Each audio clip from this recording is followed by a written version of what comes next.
Hello everyone. आज हम देखेंगे hypothesis testing and basic level से देखेंगे, काफ़ी जीरो से बिल्कुल स्टार्ट करेंगे कि हाइपोथेसिस वर्ड का मतलब ही क्या है and different type of questions, pattern of questions जो एग्जाम में पूछे जाते हैं। एंड आई एम श्योर ये लेक्चर देखने के बाद आपको जो सबसे ज़्यादा डिफिकल्ट लगता है ये बेसिकली बच्चों को, वो सबसे ज़्यादा ईजी लगेगा। सो स्टार्ट करते हैं बेसिक डेफिनेशन के साथ। सबसे पहले स्टार्ट करते हैं कि टेस्टिंग ऑफ हाइपोथेसिस है वो किस कैटेगरी में आता है, ओके किस टॉपिक के अंदर आता है। जैसे हमने मीन, मीडियन, मोड पढ़े, मोमेंट्स पढ़े, ठीक है, वेरिएंस पढ़ा, जो डिस्पर्जन पढ़ा, स्क्यूनेस पढ़ा, कर्टिसिस पढ़ा। स्टैटिस्टिक्स जो बेसिकली है वो टू उसमें ब्रॉड कैटेगराइज किया हुआ है, डिस्क्रिप्टिव और इन्फ्रेंशियल। डिस्क्रिप्टिव का जो पार्ट है उन सब में जो भी हम पढ़ चुके हैं वो सब आता है, मोमेंट्स, स्क्यूनेस, एवरेज, मीडियन, वो सब आता है आपका डिस्क्रिप्टिव स्टैटिस्टिक्स में। बेसिकली डिस्क्रिप्टिव स्टैटिस्टिक्स में हमने क्या किया था, इसमें इट यूजेस द डेटा, हमारे पास जो भी डेटा दिया गया है, ठीक है, it uses the data to provide description of the population और सैंपल। जो भी आपका क्वेश्चन दिया हुआ है, पॉपुलेशन और सैंपल का जो भी डेटा दिया हुआ है वो उसको डिस्क्राइब करता है, उसका मीडियन कैलकुलेट करके, उसका मीन कैलकुलेट करके, उसका स्क्यूनेस कैलकुलेट करके।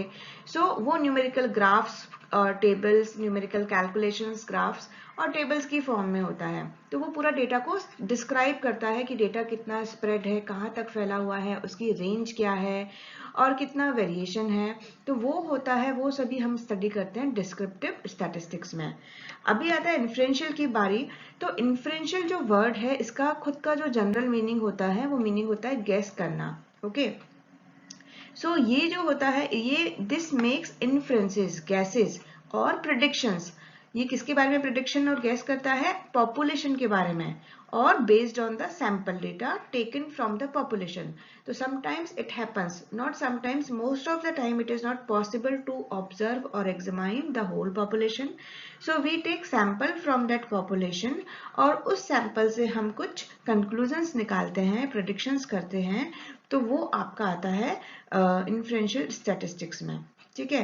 एंड इसके लिए काफी सारी टेक्निक यूज होती हैं, तो जिसमें मैंने यहाँ बनाया नहीं है, बट ये भी अगेन क्लासिफाई होता है एस्टिमेशन और टेस्टिंग ऑफ हाइपोथेसिस। वो आपके सिलेबस में नहीं है एस्टिमेशन, तो estimation is again classified into point estimation and interval estimation. आपके उसमें है सिलेबस में खाली टेस्टिंग ऑफ हाइपोथेसिस, वो अपने आप में काफी बड़ा टॉपिक है, ठीक है। तो we will discuss the testing of hypothesis. In general अगर हम हाइपोथेसिस वर्ड की बात करें तो हाइपोथेसिस क्या करता है, एक्सप्लेनेशन देता है और बनाता है। जो भी हमारे पास लिमिटेड एविडेंसेस हैं उसके बेसिस पर वो एक्सप्लेनेशन देता है आगे फर्दर स्टडी करने के लिए या इन्वेस्टिगेट करने के लिए। This is the general meaning of hypothesis. But in statistics a hypothesis is a statement or a claim or an assumption that we want to test। ठीक है, किसी ने भी आके कोई स्टेटमेंट दिया है या क्लेम किया है किसी बात को लेकर, या कोई assumption दिया है कि ऐसा हो सकता है, तो हम उसको टेस्ट करेंगे, ठीक है। तो वो क्या होगा आपका hypothesis. The technique of testing such type of statement or assumption is known as testing of hypothesis। hypothesis means something जो हमारे पास इनफ एविडेंस नहीं है, बट हमने कुछ क्लेम किया है, हम कुछ एक्सप्लेन करना चाह रहे हैं, ठीक है। बट हमारे पास कंफर्म कोई श्योरिटी नहीं है, उसके लिए हम we want to test that statement और अजम्पशन, ठीक है।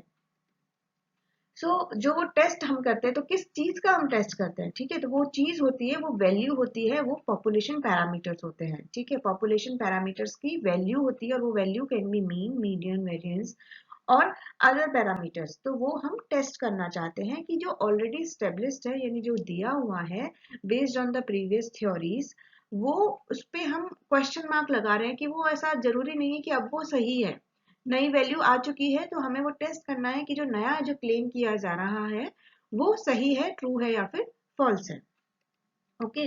लाइक फॉर एग्जाम्पल मैं आपको बताऊंगी कि डे टू डे लाइफ में हम काफी सारे एडवर्टाइजमेंट देखते हैं टीवी पर, न्यूज़पेपर पर, मोबाइल्स में, कि पर्टिकुलर ब्रांड का कोई कंपनी अपना प्रमोशन करती है कि हमारा जो रेफ्रिजरेटर है वो इतना परसेंट इलेक्ट्रिसिटी बिल सेव करता है, हमारी जो मोटरसाइकिल है वो इतना किलोमीटर पर लीटर माइलेज देती है, या फिर एक डॉक्टर कहता है, डॉक्टर टेस्ट करना चाहता है, कोई नई मेडिसिन मार्केट में आई है regarding any disease like blood pressure या शुगर को लेकर, तो वो ये टेस्ट करना चाहता है कि जो नई मेडिसिन जो रिसर्च करके जो आई है वो ज्यादा इफेक्टिव है compare to the old medicine. तो अगर रेफ्रिजरेटर और मोटरसाइकिल के एग्जाम्पल के बारे में हम बात करें तो वो कैसे क्लेम कर रहे हैं कि भाई हमारा जो रेफ्रिजरेटर है, हमारा जो इलेक्ट्रिक इक्विपमेंट है या हमारी जो मोटर बाइक है वो फलाना परसेंट प्रॉफिट करती है, या फिर इतना हमारा जो प्रोडक्ट है वो ये माइलेज देता है, इलेक्ट्रिसिटी बिल सेव करता है। क्योंकि because it is not possible हम पूरे पॉपुलेशन को, पूरा प्रोडक्ट्स को हम एग्जामाइन कर पाए, वो कोई बेसिस होगा ना, उसके बेसिस पे वो ऐसा क्लेम कर रहे हैं। ये 100% ट्रू नहीं है।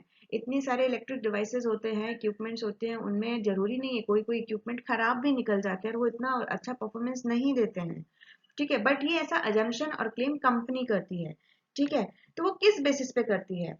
तो वो जो क्लेम है, स्टेटमेंट है, वो ट्रू है या फॉल्स है, ये दिस इज नेवर नोन जब तक कि हम पूरे पॉपुलेशन को एग्जामाइन ना करें, ठीक है। But practically in most of the cases it is not possible to examine the whole population. तो हम क्या करते हैं कि जैसे किसी भी मशीन में या फैक्ट्री में कोई भी हमारा जो भी प्रोडक्ट बन रहा है, लैक्स में बन रहा है, हम कुछ हंड्रेड्स में उसका सैंपल ले लेते हैं, हंड्रेड्स में बन रहा है तो टेंस में हम उसका कुछ सैंपल ले लेते हैं और उस सैंपल को हम स्टडी करते हैं।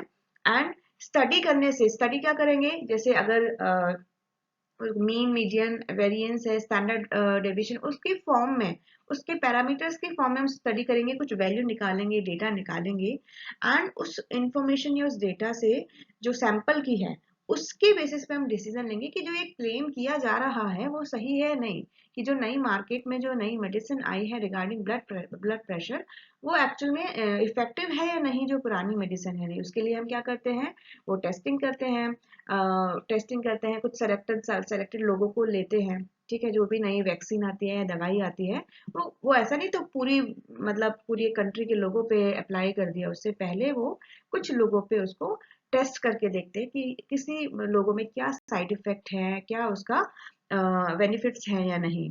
तो ये सब होता है कि क्या होता है हाइपोथेसिस का मतलब और टेस्टिंग का मतलब, ठीक है।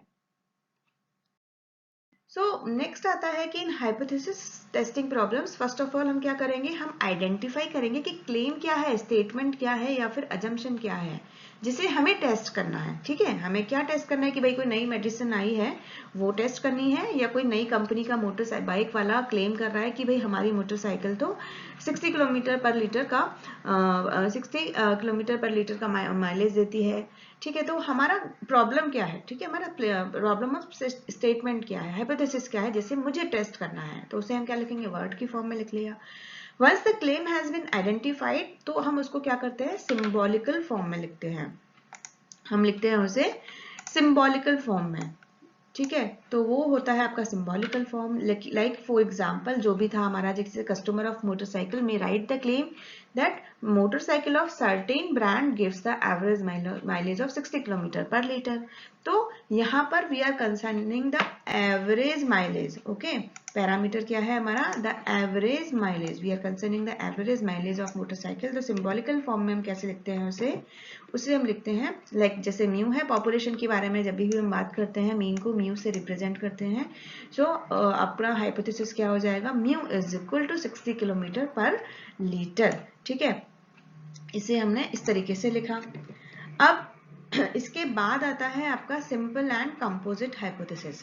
सो ये क्या होता है, हम बीच में ये इसको भी देख लेते हैं कि जैसे ये mu is equal to 60 kilometre per litre है, तो ये जो कंसीडर किया जाएगा ये होगा सिंपल हाइपोथेसिस में। और इसके अलावा मतलब अगर इक्वलिटी का साइन नहीं होके कुछ भी और है तो वो आपका हो जाएगा composite hypothesis, because composite hypothesis does not specify the exact average value of weight. तो इट मीन्स अगर मैं बोलूं कि आप सिंबॉलिकल फॉर्म में लिखिए इस ये मोटरसाइकिल वाला जो एग्जांपल है इसको सिंबॉलिकल फॉर्म में लिख के बताइए कंपोजिट और सिंपल और कंपोजिट हाइपोथेसिस में। तो सिंगल वैल्यू ऑफ पैरामीटर है तो म्यू इज इक्वल टू 60 हो जाएगा सिंपल हाइपोथेसिस, और कंपोजिट हाइपोथेसिस के लिए तो ये वैल्यू कैन बी जो सिंबल होगा वो that can be greater than, less than और not equal to. So greater than का मतलब can be any value, more than 61 can be any value, it can be 263, 50 और एनी वैल्यू. ठीक है, तो ये वो हो जाएगा आपका कंपोजिट हाइपोथेसिस. सो एक एग्जाम्पल देख लेते हैं. Like a businessman of orange formulates different hypothesis about the average weight of the orange.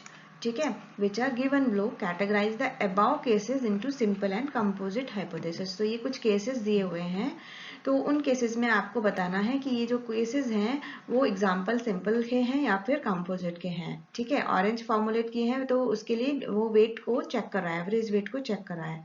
तो थोड़ी देर के लिए अभी जो कॉलन से पहले वाला जो ये वाला पोर्शन है H0 और H1, इसको आप भूल जाइए. ठीक है, तो हम हमेशा अभी फिलहाल इसकी बात करेंगे. तो सिंपल सी बात है कि जहां पे इक्वलिटी का साइन है वो होगा आपका केस क्या होगा, सिंपल हाइपोथेसिस का.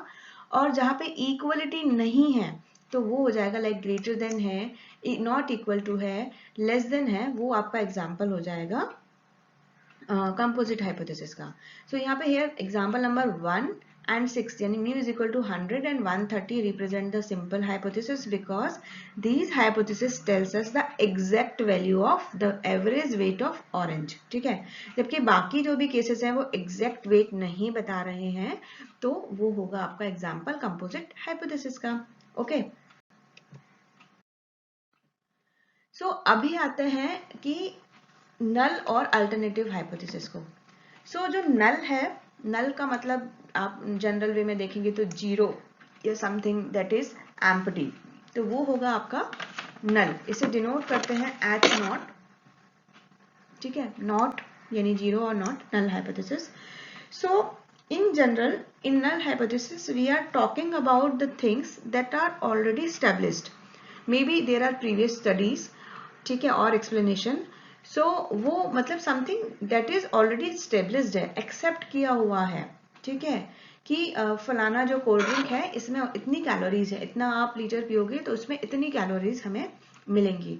या फिर फलाना जो ट्यूबलाइट है उसकी एवरेज लाइफ इतनी है. तो something that is already established, तो वो आपका आता है नल हाइपोथेसिस में. बट क्या होगा कि जो कंपनी है जो ट्यूबलाइट जो मैन्युफैक्चर करती है या बल्ब मैन्युफैक्चर करती है, वहां पे कोई नया वर्कर आता है, नया कोई बंदा आता है और वो ये कहता है, चैलेंज करता है कि भाई अब इस ट्यूबलाइट की या बल्ब जो मैन्युफैक्चर हो रहा है वो उसकी एवरेज लाइफ इतनी नहीं है. या फिर जो आपकी जो मोटर बाइक है अब वो उसका जो माइलेज है वो आपका इतना वो माइलेज नहीं देती है. तो it means he came up with the alternative hypothesis that he want to test. ठीक है, कि वो जो क्लेम कर रहा है, अजम्पशन कर रहा है, स्टेटमेंट दे रहा है, अब उसे हमें टेस्ट करना है. सो नल हाइपोथेसिस तो मीन्स जो ऑलरेडी भाई किसी भी मैन्युफैक्चरिंग कंपनी ने लिखा हुआ है, बता रखा है, वो है. लेकिन कोई आके क्लेम कर रहा है तो वो अल्टरनेटिव हाइपोथेसिस हो जाएगा, जिसे हम रिप्रेजेंट करते हैं H1 या फिर HA. A tends for alternative. It can B कहीं जगह आप इसको अपर केस से भी दे सकते हैं, तो घबराने की जरूरत नहीं है. अल्टरनेटिव हाइपोथेसिस को हम रिसर्च हाइपोथेसिस भी कहते हैं. अब सीधी सी बात है, आप खुद ही समझ जाओगे कि जो ऑलरेडी चीज स्टेब्लिश्ड है, क्लेम किया हुआ है, उसको हम अब चैलेंज कर रहे हैं. तो वो चैलेंज करने के लिए तो ऑफकोर्स उस चैलेंज को सही प्रूव करने के लिए हमें क्या करना पड़ेगा, एग्जामाइन करना पड़ेगा, रिसर्च करनी पड़ेगी कि भाई जो पुराना जो स्टेटमेंट दिया हुआ है वो झूठ है, वो सही नहीं है. ठीक है, तो दैट इज वाई इसको हम रिसर्च हाइपोथेसिस भी कहते हैं. And it simply involves the claim to be tested. जो क्लेम किया हुआ है उसे हम टेस्ट करना है, because we are researching the claim और investigation, that is why it is known as research hypothesis. इसे एक एग्जाम्पल से और समझ लेते हैं, अच्छे से समझ में आ जाएगा. It is believe that a chocolate machine makes chocolate bars that are on average of 10 ग्राम. एक फैक्ट्री है जो 10 ग्राम एवरेज एक चॉकलेट का जो वेट है ऐसी चॉकलेट बार्स बनाती है. एक नया वर्कर आता है और क्लेम करता है कि अब जो ये मशीन है उसका जो मेंटेनेंस हुआ है, इतने ईयर्स हो गए हैं उसका मेंटेनेंस हुआ है या रिपेयरिंग हुआ है, उसके बाद ये जो मशीन है अब वही वो 10 ग्राम वाली चॉकलेट बार नहीं बनाती है, उसका जो वेट है वो कुछ गड़बड़ है. तो यू हैव टू राइट, अभी इसमें इस क्वेश्चन में पूछा है कि राइट H0 और HA. H0 means right null hypothesis and alternative hypothesis. अब तो सिंपल सी बात है कि नल हाइपोथेसिस क्या है, जो चीज जो डेटा ऑलरेडी स्टेब्लिश्ड है। तो स्टेब्लिश्ड क्या है कि भाई हम कह रहे हैं कि हमारी मशीन में जो एक चॉकलेट बार बन रही है उसका वेट क्या है, 10 ग्राम है, उसका वेट इक्वल टू 10 ग्राम्स है, not more than 10, not less than 10। So H not, ठीक है, H not tends to null hypothesis, column mu यानी मीन यानी average weight is equal to 10 gram. So this is null hypothesis, means हमने H not लिखा because it is believe that chocolate bars of 10 gram that is already established from years, ठीक है। अभी H A क्या होगा, means कि कोई नया बंदा है यार वो बोले कि नहीं है, तो mu is not equal to 10 gram. अभी क्या हुआ है, कोई टेस्ट नहीं हुआ है, कोई रिसर्च नहीं हुआ है कि whether it is less than 10 ग्राम और मोर देन 10 ग्राम, ठीक है, ये क्लेम किया है किसी ने। सो this is what, this is alternative hypothesis. अभी हम कुछ और नहीं कह रहे हैं, बस क्या कह रहे हैं सिंपली कि ये 10 के तो इक्वल नहीं है, ठीक है। So the thumb rule is that the statement containing equality is null hypothesis, ठीक है। तो ये हमने सिंपल में भी पढ़ा था, सिंपल के केस में, लेकिन वो थोड़ा सा नल हाइपोथेसिस थोड़ा अलग हो जाएगा कि इक्वलिटी साइन आएगा तो नल हाइपोथेसिस हो जाएगा। So the hypothesis which contains, यहाँ पे क्या आ जाएगा, greater than equal to, less than equal to और इक्वल टू। हमें इक्वलिटी साइन से मतलब है, तो इक्वलिटी साइन जहां पे आएगा वो हो जाएगा नल हाइपोथेसिस। अदरवाइज जहां पे भी जैसे लेस देन है, ग्रेटर देन है और नॉट इक्वल टू है, ये हो जाएंगे आपके अल्टरनेटिव हाइपोथेसिस, ठीक है।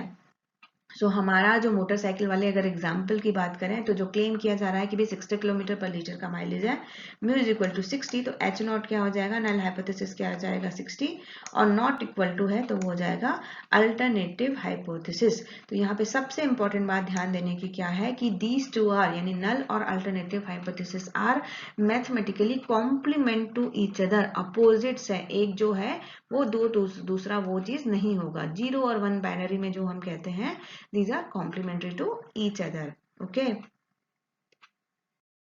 so एक सिंपल ये डेफिनेशन भी है, लाइक कि जो आर ए फिशर है उन्होंने बोला भी है, null hypothesis is a hypothesis which is tested for possible rejection. Rejection किसका हो रहा है, नल हाइपोथेसिस का, ऑलरेडी जो स्टेब्लिश्ड है, under the assumption that it is true. ये मान के कि भाई जो नया बंदा जो क्लेम कर रहा है, नई स्टडीज जो क्लेम कर रही हैं, वो अजम्पशन सही है, इसलिए जो पहले से है जो टेस्ट किया जा रहा है उसे रिजेक्ट किए जाने की संभावना है, तो ये वो हो जाएगा नल हाइपोथेसिस। सो ये जो एच नॉट म्यू है is equal to 10 gram and H A mu जो ये चॉकलेट वाला ही है, ठीक है। तो ये तो यहाँ पे ये बात हुई, नल और अल्टरनेट की बात हुई। अब व्हाट नेक्स्ट, ठीक है, तो mu is equal to not equal to 10 gram है, तो पर कैसे कैलकुलेट करेंगे कि वो एग्जैक्टली वैल्यू क्या है, नाउ एवरेज वैल्यू क्या है। So what is the possible outcome of this test, so we want to test this alternative hypothesis, so we need to find evidences that कि null hypothesis not true, अब वो सही नहीं है, alternative hypothesis सही है। सो उसके लिए हमें क्या देना होगा, डेटा देना होगा, वैल्यू देनी होगी हमें अपने जो भी हम क्लेम कर रहे हैं, ठीक है। तो पॉसिबल आउटकम क्या क्या हो सकते हैं कि हम टेस्ट करेंगे तो जरूरी नहीं है कि हम सही ही हो, ठीक है, क्योंकि लाइफ में बहुत सारी ऐसी चीजें हैं जो हमने देखी है, सुनी है, हमारा बिलीव है, ठीक है, ऐसा माना गया है। जैसे फॉर एग्जाम्पल कि let's say that sun is true, moon is true, sun और मून है, ठीक है, but we can not go and touch the sun और मून, ठीक है, कि चेक करने के लिए कि हाँ भी सन है मून है, हमने उन्हें देखा है, ठीक है, तो ऐसा माना गया है, ठीक है। तो say so we are not proving one of these is true और one of these is false, so because it's very hard to prove, it is just like कि we have seen something and you are trying to basically prove to reject जो भी previous studies की base पे कहा गया है। तो या तो क्या आउटकम हो सकते हैं जब हम अल्टरनेटिव, जो बंदा नया रिसर्च करेगा, जो भी स्टेटमेंट को हम रिसर्च टेस्ट करेंगे, कि या तो नल हाइपोथेसिस को रिजेक्ट किया जाए कि भाई मींस अब null hypothesis is no longer true, जो प्रीवियस स्टडीज पे है या फिर जो स्टेब्लिश्ड है, अब अल्टरनेटिव हाइपोथेसिस सही है, ठीक है। सो या फिर क्या हो सकता है, fail to reject null hypothesis, मतलब कि भाई जो पुराना है वो सही है, चॉकलेट बार का जो एवरेज वेट है वो 10 ग्राम ही है, जो क्लेम किया जा रहा है वो गलत है, भाई हमारी मशीन बिल्कुल सही है, ठीक है। तो ये दो पॉसिबल आउटकम हो सकते हैं। So the final conclusion once the test has been carried out. So suppose करो अभी हमने टेस्ट की बात कर ली, टेस्ट के 2 पॉसिबल आउटकम हो सकते हैं. अब हम कंक्लूजन निकालते हैं. फाइनल टेस्ट हो गया है, ठीक है. नल हाइपोथेसिस की टर्म्स में निकालते हैं कि इधर क्या करेंगे, रिजेक्ट कर देंगे नल हाइपोथेसिस को इन फेवर ऑफ H1 कि भाई पुरानी बेस्ड प्रीवियस स्टडीज पुरानी हो गई हैं, अब नया काफ़ी अपडेट्स आए हैं, उनके बेसिस पे वो गलत है, वो अजम्पशन सही नहीं है, H1 इज ट्रू. या फिर H1 भाई H0 पुरानी जो प्रीवियस इतना रिसर्च किया हुआ स्टडीज है वो बिल्कुल सही है, नया जो अजम्पशन या क्लेम किया जा रहा है वो सही नहीं है. वी विल नॉट एक्सेप्ट मतलब we will not reject the null hypothesis. या फिर हम कंक्लूड ही नहीं कर पाते हैं, वी नेवर कंक्लूड कि हाँ सॉरी, हम ये कभी नहीं कहते हैं कि हमने H1 अल्टरनेटिव हाइपोथेसिस को रिजेक्ट किया है, क्योंकि अल्टरनेटिव हाइपोथेसिस को रिजेक्ट करने की तो कोई बात ही नहीं बनती ना, क्योंकि वो तो ऑलरेडी एस्टेब्लिश्ड है ही नहीं, वो तो हम टेस्ट करते हैं. सो ये जो लाइन लिखी है इस वर्ड का मतलब बहुत इंपॉर्टेंट है. वी नेवर रिजेक्ट H1 और वी नेवर एक्सेप्ट H1. हम कभी H1 और H1 यानी अल्टरनेटिव हाइपोथेसिस को एक्सेप्ट या रिजेक्ट नहीं करते हैं. एक्सेप्ट या रिजेक्ट हम किसको करते हैं, नल हाइपोथेसिस को.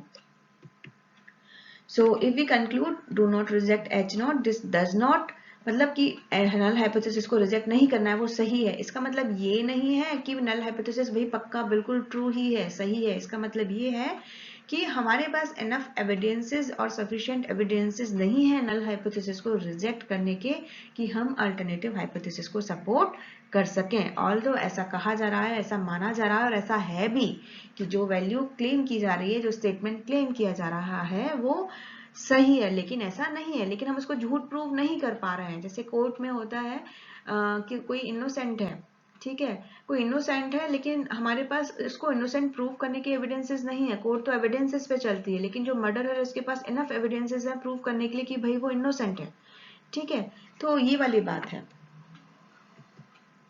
So rejection of null hypothesis does not mean that hypothesis is disapproved. It simply means that sample value does not support the hypothesis. And also the acceptance does not mean that the hypothesis is proved. ठीक है, हमने alternative hypothesis को मान लिया, accept कर लिया, तो इसका मतलब कि भाई नल हाइपोथेसिस बिल्कुल ही गलत है. इट सिंपली मीन्स कि जो नया डेटा हमारे पास आया है वो सपोर्ट कर रहा है, जो नया क्लेम किया जा रहा है उसको सपोर्ट कर रहा है. सो ये था टेस्टिंग ऑफ हाइपोथेसिस के कुछ बेसिक्स. आगे के जो है वो नेक्स्ट लेक्चर में डिस्कस करेंगे.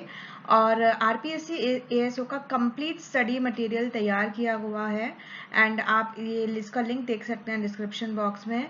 ये कोर्स आप डेफिनेटली एक बार देखिए, इसमें सब कुछ है, इसके मतलब बाहर आने का कोई चांस ही नहीं है. सो पार्ट भी है वो इस कोर्स से आपका डेफिनेटली आपको एक कॉन्फिडेंस आएगा और आप अच्छे से अपना तैयारी कर पाएंगे.